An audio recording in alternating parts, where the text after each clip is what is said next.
It's 9:10. The register hasn't been done yet because the photocopier broke. Assembly was cancelled last minute. And the child you support, he's pacing, flapping his arms, and muttering, "It's all wrong, it's all wrong, it's all wrong." You didn't change anything on purpose, but to him, the world just became unpredictable and unsafe. In this video, you'll learn why predictability and routine are so powerful for neurodivergent students and how small changes in your day can make a big difference to their behaviour, focus, and confidence. Here are 5 ways to do that. 1. Create and stick to micro routines. So, not just the school-wide schedule, think personal routines like I always sit here, first we do this, then we do that. These micro routines become anchors in a busy, unpredictable day. Even if the wider day changes, your consistency with micro routines helps children feel secure. So if you're having a bit of a mare of a morning where, the normal things just haven't happened yet, you can point out the things in the day that are going to stay the same. That will really help. So 2, narrate the routine out loud. So you might know what's happening next, but don't assume they do.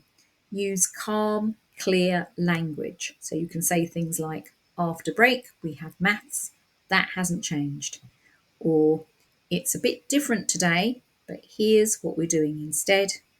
And here are the things that are staying the same. The goal isn't just to inform, it's to reassure. 3. Use visual timetables or now next cards. Many neurodivergent students rely on visuals more than verbal instructions. So use printed schedules, symbols, or even hand-drawn sketches. So if something just goes awry in the moment, draw a little picture. When something changes, update the visual with them so they feel involved and not ambushed, and also to help them understand that change isn't as dangerous as they think. All right, it's part of your job to help them navigate change. You can't avoid change altogether. They'll never be able to do that. So it's about helping them navigate change and cope with it. And at the same time, show them the things that are going to stay the same. So you're still sitting in this chair. Look, we haven't had assembly, but we're still going to do maths next. That kind of thing. 4. Give advance notification of changes. So if you know there's going to be a supply teacher, a fire drill, or even just a change in the usual seating plan, let them know as early as possible. It's not about controlling everything, it's about giving them time to prepare. But know the student you're working with, because I had a student who, if I gave them the heads up, that would actually make the behaviour more tricky, because he had time to think about it and he was actually best not knowing until quite near the time of the change. Then he did cope. So it's about knowing the child that you're working with. 5. Build calm down time into routines. So predictability isn't just about work, it's also about recovery. When you make calm down time part of the routine, it's not a punishment or reaction to challenging behaviour. It's just something we always do, like sharpening pencils or lining up for lunch. And it gives them that downtime. It gives them that time to recover and to regroup. It's a good thing to build into their routine. So again, you could be saying, assembly, we're not having assembly today, but look, we're still doing maths, and you're still going to have your calm down time at 10:15. And your mindset tip. So here's how to shift your perspective if you are finding this tricky. Predictability isn't boring, it's safety. For some children, routine is the difference between coping and a meltdown. And so again, it's your job to help them navigate change whilst also pointing out the things in their day that are going to stay the same.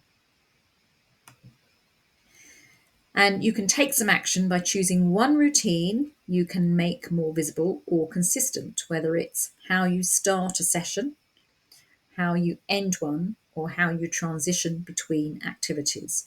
Try it every day for a week and notice what changes. It's all about observation. When I trained as a teaching assistant, observation was a huge part of it. Learning how to observe children, noting down the facts of the observation in order to inform you for next time. It's all to make things better for the child, and in making things better for the child, you also make things better for you. So you don't need a perfect system. You just need to show up with calm consistency and a plan they can rely on, and that's already huge.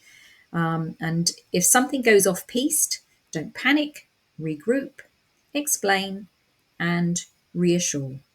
And that will make a huge difference if you're consistently doing that every day.